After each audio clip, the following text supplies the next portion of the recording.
신바람 사연 아파트. 오늘의 사연 시작하겠습니다.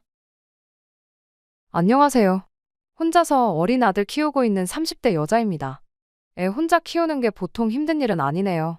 처음엔 주변 눈초리, 그게 뭐가 중요하냐고 신경 하나도 안 쓰고 살았는데, 아이가 나중에 학교라도 가게 되면 그 눈초리가 이젠 제가 아니라 아이한테도 가는 게 아닐까, 그게 마음에 걸립니다. 하지만 만약 제가 시간을 돌려 이혼 서류 제출하기 직전으로 돌아갈 수 있다고 해도 저는 똑같이 이혼을 선택할 거예요. 그 생각만큼은 변한 적이 한 번도 없습니다. 시댁 형편이 많이 어려웠어요. 먹고 사는데 문제가 있는 정도는 아니었지만 하루 벌어 하루 먹고 산다고 해도 과언이 아닐 정도로 경제적으로 여유가 있는 편도 아니었습니다. 그에 반해 저희 집은 형편이 썩 나쁘지는 않았어요. 저희 할머니께서 과거에 시장에서 장사를 하셨는데 그때 만진 돈으로 건드린 투자들이 결과가 다 좋았었다네요. 할머니가 장사하시던 곳이 서울 변두리 동네이긴 하지만 그때 번 돈으로 건물도 몇 채나 가지게 되셨다고 해요. 그 덕에 저희 부모님은 건물 하나 물려받아서 그걸로 월세 받고 살고 계시고요. 아무리 사돈지간일지라도 며느리네 집에 돈이 있으면 좋은 거 아닌가 싶었는데 왜인지 모르게 시어머니는 저에게 도통 곁을 내어주지 않았습니다. 그럴 거면 차라리 관심도 주지 마시지. 못 살게 굴기는 또 너무 못 살게 구셨어요. 생각해보건대 그냥 저희 집이 형편이 넉넉한 게 질투가 나서 자격지심 때문에 그랬던 건지, 아니면 저희 결혼할 때 집을 친정에서 해주셨는데 괜히 그것 때문에 귀한 아들이 처가에 기죽고 사는 것 같은 기분이 들어서 그랬는지 사실 정확하게는 여전히 모르겠고 감도 안 잡히지만 대충 저런 이유 때문에 그랬던 게 아닌가 싶습니다. 하지만 저는 그런 시어머니의 억지를 다 받아줬어요. 남편이 중간 역할 잘해줬다면 더할 나위 없이 고마웠겠지만 괜히 애매하게 남편이 나섰다간 시어머니가 아예 대놓고 남편을 얼마나 휘어잡고 사냐고 눈치를 주고 더 크게 화를 내셨다 보니 오히려 역효과만 나는 상황이었습니다. 그래서 결국 제가 참는 쪽으로 항상 회피를 했던 거예요. 아무리 저를 못 살게 굴고 그래도 다른 사람도 아니고 남편의 어머니잖아요. 저랑 시어머니 사이가 안 좋으면 중간에서 가장 난처할 사람은 다른 사람이 아니라 제 남편이었을 테니 괜히 고부간의 문제를 가지고 집까지 끌어들여서 남편하고도 사이가 나빠지지는 말자는 생각이었죠. 꼴불견 시짜짓이란 시짜짓은 다 골라서 하시던 분이 저희 시어머니였습니다. 집이 그렇게 먼 것도 아닌데 그놈의 안부 전화는 매일같이 받아야 하는 분이셨죠. 시댁에도 달에 한 번씩은 찾아뵙는 식이었는데 저희가 시댁에 오는 날이면 날마다 뭐 없는 일거리도 찾아서 만들어 놓으시고 그랬어요. 멀쩡한 세탁기 두고 이불은 밟아서 빨아야 한다며 욕조에 세제 풀어서 물 받아놓고 기다린다던가, 김치는 갓 담근 게 제일 맛있다며 배추 3포기씩 절여놓고 기다리신다던가 하는 식이었죠. 한 번은 이웃분들 만두 좀 해드려야겠다고 만두만 300개 넘게 빚은 적도 있었죠. 남편이 나서서 자기도 같이 돕겠다고 하면 밖에 나가 힘들게 돈 벌어오는 사람이 주말까지 일을 해서 쓰겠냐며 꼭 그렇게 저한테만 일을 시키곤 했어요. 저희가 맞벌이이긴 했지만 저는 아이가 태어나고 나서부터는 육아를 이유로 재택근무를 시작했거든요. 집에서 일을 하는 게 시어머니 눈에는 편하게 돈을 번다고 여겼던 거죠. 물론 집에서 일하는 게 매일같이 회사 출퇴근하는 것과 비교하면 체력적으로는 조금 더 편한 건 사실입니다만 저는 아이 돌보면서 제 일까지 해야 했으니 따지고 보면 재택근무라고 해서 무조건 더 편한 게 아니었거든요. 말씀드렸다시피 남편이 중간 역할을 하려고 나설 때면 시어머니는 저뿐만 아니라 남편한테도 불같이 화를 냈다 보니 그날은 하루 종일 시댁에서 전쟁을 치르고 오는 느낌이었습니다. 오히려 남편이 어중간하게 돕겠다고 나서면 나서는 대로 저는 더 피곤했고 분쟁만 더 커지는 시기라서 그냥 제가 혼자서 속으로 눌러 참고 견뎌냈어요. 그때 결혼 초반이기도 했고 시어머니도 저희 아이를 손주라고 엄청 이뻐해 주시긴 했었거든요. 아마도 그때가 결혼 생활 중 시어머니와 가장 가깝게 지내던 유일한 순간이었을 거예요. 아무튼 한 달 남짓밖에 안 되는 짧은 시간이었지만 시어머니와 잘 지냈었던 기억도 잠깐이나마 있었기에 저만 잘한다면 언젠가는 이런 시어머니와의 관계가 개선되리라 굳게 믿고 그렇게 하루하루 버티고 있었습니다. 하지만 날이 갈수록 상황은 악화되기만 했지 좋아지는 기색이 보이질 않았어요. 그나마 회사 때문에 혼자 나가 살던 신우가 이직을 이유로 시댁에 다시 들어와서 살게 되었는데 그나마 신우가 알게 모르게 제 편을 들어줘서 시집살이의 난이도가 조금씩 줄어드는 게 희망이라면 희망이었죠. 시어머니가 저한테 굳은 일을 시킬 때면 신우가 나서서 시어머니를 말려줬거든요. 나도 언젠가 결혼해서 남이 집 며느리가 될 텐데 시댁 올 때마다 시어머니가 이렇게 고생시킨다고 생각해보라며 일 시키는 시어머니를 뜯어말려주곤 했어요. 덕분에 시어머니가 준비하는 강제노동의 강도가 조금 줄어들기는 했습니다. 하지만 우리 시어머니를 누가 이기겠어요? 일의 강도가 약해졌을 뿐이지 저 올 때마다 온갖 귀찮은 일은 일대로 준비해서 다 저한테 시키고는 했습니다. 언젠간 나아지겠지라는 생각으로 몇 년을 버텼는데 남편이 나서도 신우가 나서도 나아지는 게 하나도 없었다 보니 저도 생각을 달리 하게 되었어요. 제가 이렇게까지 해서 시어머니와 잘 지내게 된다고 한들 얻는 게 뭐가 있겠나 싶었던 거죠. 자식들이 그렇게 말해도 그렇게 고집을 부리시는 분인데 제가 군소리 없이 시댁에서 시집살이를 견뎌낸다고 한들 나아질 관계였다면 진작에 나아졌겠지 싶더라고요. 그런 생각을 갖게 된 이후부터는 시어머니가 전화로 저한테 욕짓거리를 하던 말던 안부 연락도 손을 놓아버렸어요. 한 달에 한 번 시댁에 가던 것도 남편만 혼자 보내기 시작했고요. 저는 이따금씩 한 번 정도 같이 다녀올 생각이었습니다. 남들 하는 만큼만 하자, 이런 생각이었죠. 그렇게 2달 정도 남편만 혼자 시댁에 보냈을까? 하루는 아침에 남편 출근시키고 나서 아침 운동을 하려고 요가 매트 깔아놓고 이런저런 준비를 하고 있었던 때였어요. 갑자기 누군가가 문을 주먹으로 쾅쾅 두들기더라고요. 문 열어라 하면서 호통을 치는데 시어머니의 목소리였습니다. 남편 직장 특성상 출근 시간이 들쭉날쭉한 편이에요. 그런데 남편이 출근하고 딱 5분 정도 지나서 저러는 걸 보니 밖에서 아들 출근하는 거 기다렸다가 나가는 거 확인하고 저 혼자 집에 있는 거 알고 나서 찾아온 건가 싶더라고요. 저야 출근하는 게 아니다 보니 집에 있다는 건 당연히 알고 오셨을 테고요. 그렇다고 이웃분들 눈치도 있고 저렇게 두면 언제까지고 계속 문을 두드릴 텐데 민폐 끼치기 싫어서 그냥 문을 열어드렸습니다. 시어머니는 집에 들어오자마자 누가 보면 제 머리채라도 곧바로 낚아챌기세로 성큼성큼 들어오더군요. 제가 운동하려고 준비해놓은 걸 보고는 아주 팔자가 편하다고 하면서 다짜고짜 저한테 너는 어른 알기를 얼마나 우습게 알길래 이렇게 얼굴 보기가 힘드냐. 너, 네 부모한테도 그렇게 하느냐 하면서 집에서 뭘 가르쳐서 시집을 보냈길래 어른을 이렇게 푸대접을 할 수가 있느냐며 고래고래 소리를 지르더군요. 그날 저도 인내심의 한계를 느껴서 지지 않고 시어머니한테 한마디 했어요. 그간 제가 어머님한테 못한 게 뭐가 있다고 이러시냐고요. 할 말도 없어서 그냥 끊는 게 일인 안부 전화도 매일같이 드렸고 억지로 시키는 온갖 자비할 때도 싫은 소리 한 번 안 하고 묵묵히 다 하지 않았느냐고요. 시어머니는 뭐 며느리면 당연히 해야 할 도리를 가지고 유세를 떠냐며 바로 반박을 하더군요. 내 아들이 벌어오는 돈으로 편하게 일을 하고 있으면 마땅히 시댁에 해야 할 도리를 다 해야지 고마운 줄은 모르고 은혜를 웬수로 갚냐며 목에 핏대를 세우시는데 결국 치사하지만 저도 최후의 방법을 쓸 수밖에 없었습니다. 며느리 도리 이야기 한 번 잘 꺼내셨다고 저는 여태껏 잘하고 있다 생각했는데도 모자다 하시면 여기서 얼마나 더 잘해야 되는 건지 저는 모르겠다고 했습니다.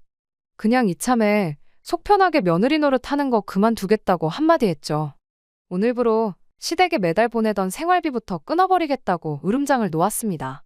시어머니가 따로 일을 하고 계신 게 아니었다 보니 신우랑 남편이 결혼 전부터 시어머니 생활비를 따로 챙겨드리고 있었거든요.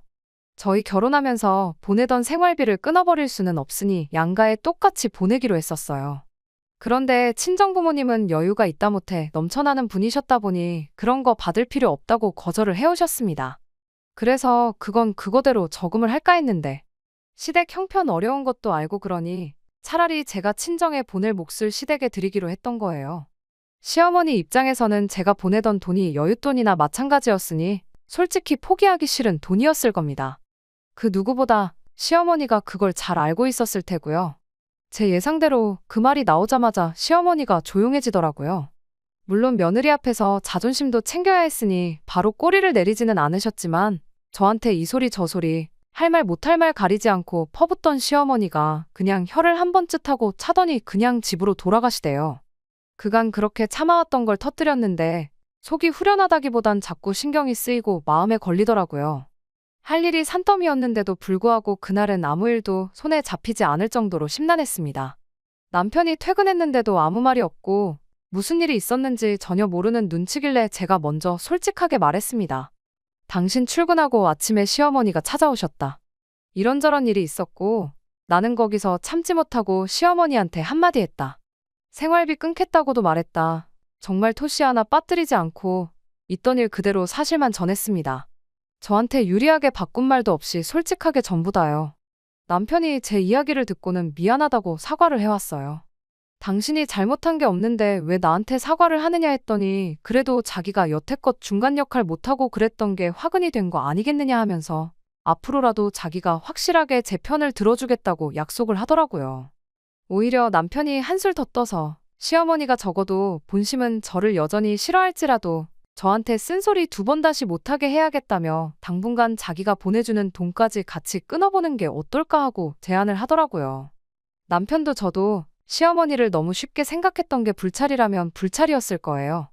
남편 딴에는 당장 제가 보내는 돈 끊는다고 하셨을 때 아무 말도 못하고 집에 가셨으니 자기가 보내는 것까지 합치면 그래도 저를 조금이라도 어렵게 생각하시지 않겠냐는 취지로 꺼냈던 말인데 오히려 시어머니는 남편한테 더 큰 소리를 치시더군요.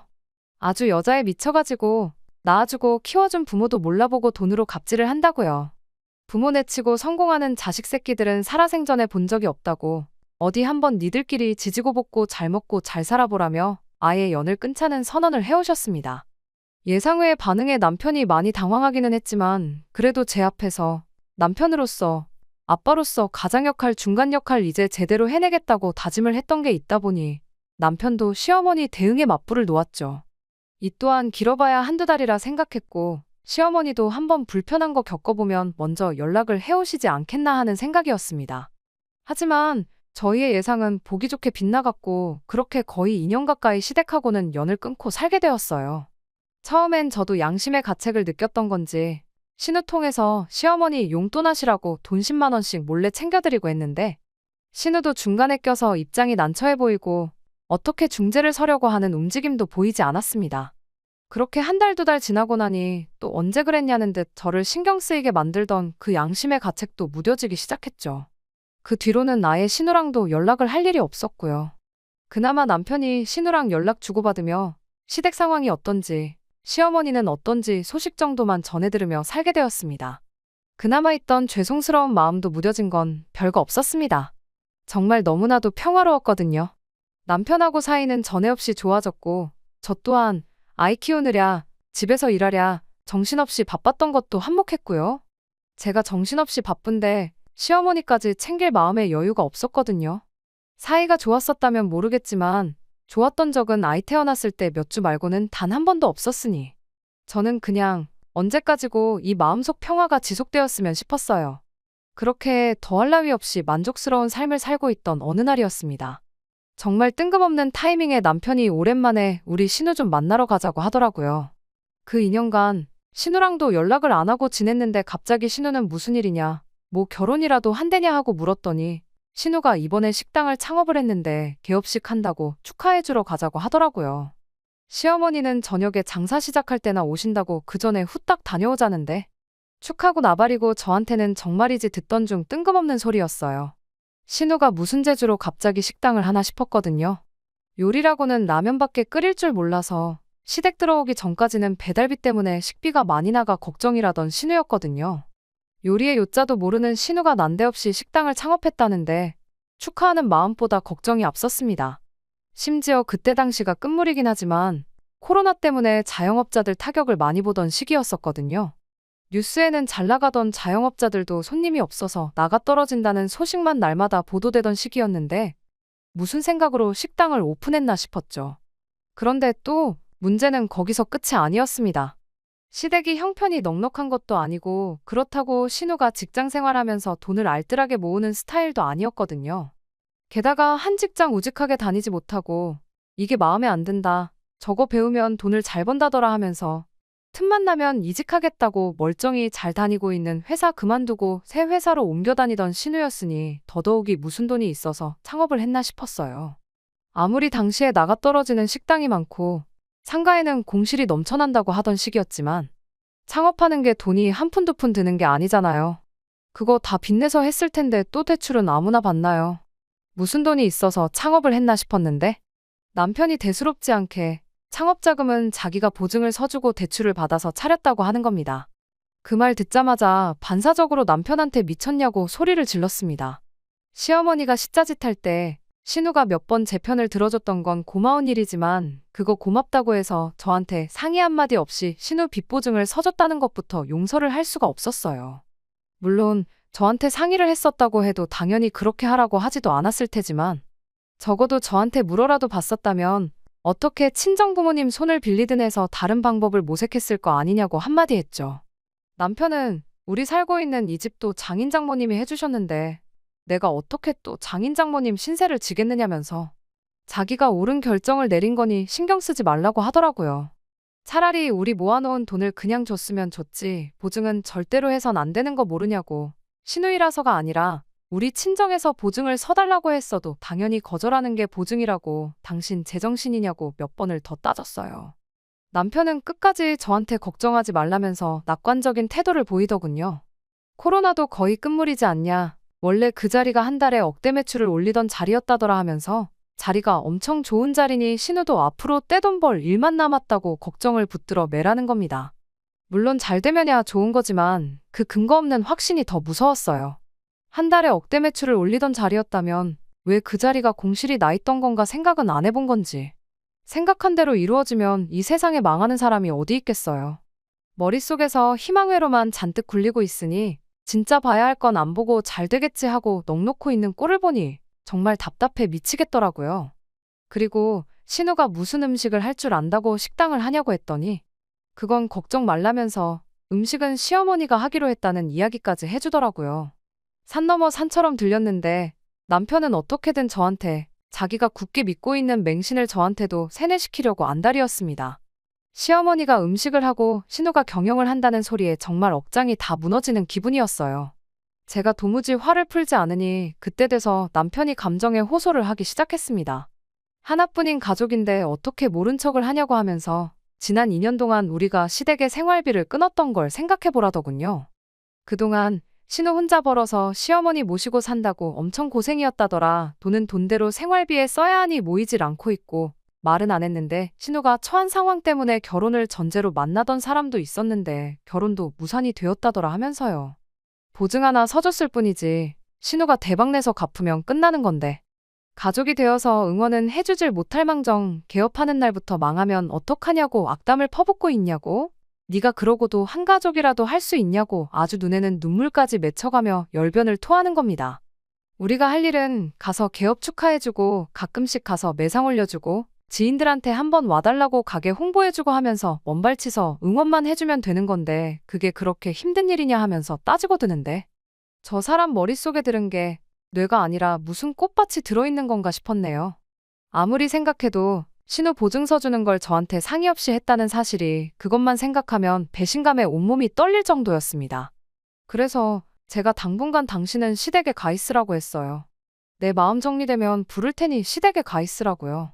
가족끼리 돕는 게 당연하다고 하지 않았느냐고. 시어머니가 나를 가족으로 대해준 적이 한 번도 없는 것 같으니 그렇게는 못하겠다고. 그러니 당신 혼자라도 가서 가족들 도와주면서 살고 있으라고 했어요. 제 말에 남편은 뭐 어쩌자는 거냐며 지금 별거 하자는 거냐 뭐 이혼이라도 하자는 거냐며 큰 소리를 떵떵 치기 시작했습니다. 적반하장으로 나오는 꼴을 보니 말로 해서는 안 될 것 같아서 지금 상황이 바뀌는 게 아니라면 차라리 이혼을 하는 게 마음 편하겠다고 저도 강하게 나갔습니다. 애초에 이런 중요한 일을 상의 한마디 없이 맘대로 하는 사람하고 어떻게 부부 사이라고 할 수 있겠냐고요. 남편은 끝까지 가족끼리 돕지는 못할 망정 끝까지 악담을 퍼붓고 모르는 척을 하냐며 그런 사람인 줄 몰랐다고 그까짓 이혼해주겠다고 하더라고요. 대신 아이는 자기가 데려가서 키울 테니 그렇게 알라고 으름장을 놓는 겁니다. 애는 뭐 데려가면 알아서 혼자 크냐고 어디 자신 있으면 한번 해보라고 했습니다. 시어머니 신우 가게에 얽매여 있으니 애는 당신이 봐야 할 텐데 사람을 써서 키우던 당신 맘대로 하라고요. 그러다 내 말대로 신우 가게가 망하기라도 한다면 당신 혼자 벌어서 빚도 대신 갚아주고 시댁 식구들의 우리 애까지 당신 혼자 벌어서 다 해야 하는데 그때 돼서 후회나 하지 말라고 했어요. 남편은 그제서야 정신을 차렸는지 아무 말도 못하더군요. 하지만 이혼이란 말을 그렇게 쉽게 꺼낸 남편을 저한테 상의 한마디 없이 거액의 빚 보증을 해준 남편을 더 이상 신뢰하고 살 수가 없다는 생각이 들었습니다. 그래서 말이 나온 대로 하루빨리 이혼을 준비하기 시작했어요. 남편이 결국 아이는 포기하겠다고 나왔는데 포기하긴 뭘 포기하냐고. 애 다 클 때까지 매달 양육비는 늦지 말고 보내라고 한마디 해줬습니다. 집도 친정에서 해준 집이었고 생활비 제외하고는 돈도 각자 알아서 관리하고 있었다 보니 남편은 자기 짐 챙겨서 나가기만 하면 되었던 상황이라 정리하는 것 자체는 그다지 오래 걸리지 않았습니다. 시댁이랑 연 끊은 뒤로 2년간 정말 더할 나위 없이 행복하게 지냈던 우리였는데 하루아침에 이혼을 하고 나니 엄청 허무하더군요. 하지만 그것과는 별개로 제 인생은 크게 달라지는 게 없었습니다. 아이 키우며 일하며 다시 바쁘게 살다 보니 남편의 부재가 점점 희미해져 갔어요. 이혼 후 1년 반 정도 지나서 언젠가부터 남편이 아이 양육비를 보내오지 않았습니다. 그래도 애아빠라는 책임감 때문인지 양육비는 밀리지 않고 보내던 사람인데 뭔가 이상해서 알아봤더니 제 예상대로 신우가 창업한 식당이 망해 없어졌더군요. 코로나만 끝나면 월 매출 1억은 일도 아니라더니 그 어떤 재미도 못 보고 찾아온 불경기 덕분에 오히려 매출은 코로나 때보다 더 아래로 떨어졌다고 하더라고요. 대박나서 갚을 거라던 그 돈은 구경도 못하고 이제는 남편도 같이 그 빚을 갚는 신세가 되어버린 거죠. 그나마 다행인 건 시어머니의 신우까지 일을 하면서 온 가족이 힘을 합쳐서 그 빚을 갚고 있다는 사실이겠네요. 한 가족 하더니 저 빼고 가족들끼리는 그런 끈끈한 의리가 있었나 봐요. 그러니까 저한테 말도 없이 보증을 서줬던 거겠지만 말이죠. 그런 상황을 알고 나니 일말에 정이 남아있어서 그랬나 차마 양육비를 보내라고 독촉은 못하겠더라고요. 당장 제 벌이만으로도 사는데 모자란 게 하나 없었으니 괜히 양육비 달라고 연락해서 내가 혹시 돈이 모자라서 그러나 하는 느낌도 주기 싫었고요. 셋이서 밤낮 없이 일해서 돈을 갚고 있다고 하는데 빚 다 갚으면 그래도 애아빠인데 어련히 양육비 안 보내주겠나 싶어서 그냥 말을 아꼈죠. 그렇게 반년이 또 지나 얼마 전이었어요. 여전히 남편한테서 양육비는 들어오지 않고 있었고 최대한 신경 쓰지 않으려 하고 있었습니다. 그런데 연락이 와야 할 남편이 아니라 시어머니한테서 연락이 왔어요. 과거에는 안부 전화 먼저 안 하면 세상이 무너질 것처럼 하셨던 분이 웬일로 제 안부를 다 묻더라고요. 형식적인 대답만 하고 왜 전화하셨냐고 단도직입적으로 물었어요. 혹시나 애아빠한테 무슨 일이 생겨서 연락한 건가 싶어서 받은 전화였거든요. 시어머니는 요즘 사는 게 어떻고 저떻고 혼자서 횡설수설하더니 결국 마지막에는 돈 이야기를 꺼내더군요. 자식들 둘이 미래를 포기하고 빚을 갚고 있는데 그걸 보니 안쓰러워 죽겠다면서 조금이나마 제가 도와줬으면 싶다는 거예요. 그걸 같이 갚을 생각이 없었으니까 이혼한 건데 왜 이제 와서 그런 말씀을 하시느냐고 했죠. 저한테 땡전 한 푼 뜯어낼 수 없다는 걸 깨달았는지 시어머니가 평소 모습으로 돌아와서 저한테 큰 소리를 치기 시작하더군요. 저보고 며느리면 응당해야 할 걸 안 하고 내뺀 거 아니냐고. 시댁 등지고 2년간 해야 할 도리를 안 하고 살았으니 이혼의 사유가 너한테 있는 거 모르냐며 이제 와서 위자료라도 받아야겠으니 2년간 시댁에 안 보냈던 생활비 2천만 원을 일시불로 입금을 하랍니다. 안 그러면 법대로 하겠다길래 시어머니한테 한마디 했어요. 협의 이혼했는데 왜 이제 와서 위자료 타령이냐고요. 돈 때문에 전화한 거면 제가 드릴 상황이 아니고 애아빠가 양육비 안 보낸 게 몇 달치 밀려 있으니 그거나 빨리 확인해서 보내라고 전해달라고 했습니다. 법대로 해야 할 사람은 어머님이 아니라 저인 것 같다고 또 이런 연락하시면 저도 한번 변호사부터 알아봐야겠다고 한마디 했죠. 시어머니는 아무 말도 못하고 전화를 끊어버렸어요. 사실 법대로 할 생각은 없었습니다. 할 거면 진작에 했겠죠. 더 이상 얽히고 싶지 않아서 제가 눈 감고 있었던 건데 왜 가만히 있는 저를 자극하나 싶었네요. 웃긴 건 제가 정말 소송이라도 걸 줄 알았는지 바로 며칠 지나지 않아서 남편이 밀렸던 양육비 일부를 보내왔어요. 일단 이것밖에 없다고 천천히 주겠다는 문자 한 통과 함께요. 그날을 마지막으로 시댁에서는 다행히 아무런 연락이 없습니다. 남편은 조금씩이긴 하지만 양육비 일부를 계속 보내주고 있는 상황이고요. 좋은 사람이긴 했지만 남편 때문에 시댁에 발목 잡혀서 평생 시달리고 살았을 거 생각하면 정말 이혼하기를 잘했다는 생각밖에 들지 않네요. 더 늦지 않게 10월드 탈출해서 다행입니다. 비록 이혼했다는 꼬리표와 함께 아이도 아빠 없이 자라게 하는 게 여전히 마음에 걸리긴 하지만 평생을 불행하게 사는 것보단 당당하게 제 인생 살면서 확실한 행복을 찾으려고요. 끝까지 들어주셔서 감사합니다. 오늘의 사연은 여기까지입니다. 구독과 좋아요, 알람 설정 부탁드리고 더 좋은 사연으로 다시 찾아뵙겠습니다. 감사합니다.